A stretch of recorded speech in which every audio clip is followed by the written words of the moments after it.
Hi guys, this is Varun from Phone Arena and we are live from IFA in Berlin, and we managed to get our hands on the Qualcomm smartwatch known as the Talk.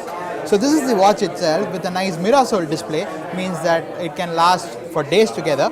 So this is the watch itself, and you can kind of pan around the different watch faces by typing on the strip here. So this is the strip below the screen. So you can actually change the watch face and go from different.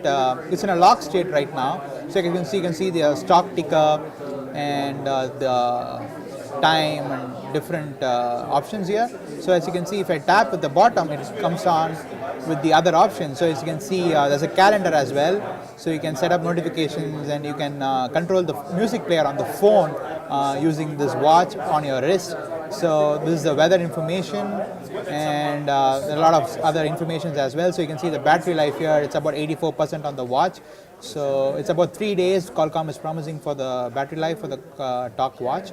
So this is that, and the moment you tap over on the top, you kind of get the backlighting on, which is kind of cool because you want to use it in a dark room, so you can get the backlighting on there.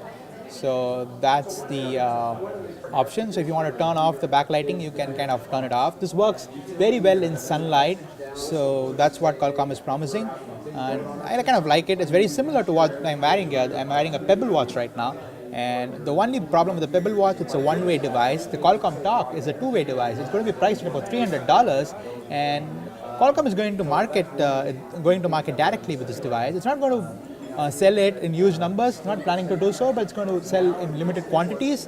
And it's not a developer device, but it's planning to sell it directly on its website to consumers. So it's a very nice made device. So if you see the build quality, it's very interesting. So it's got this battery, which is actually outside. It's not built into the device, but it's on the outside, on the strap, which is kind of nice. And as you can see here, it's got some very good build quality. So that was a quick hands-on on the Qualcomm Talk watch.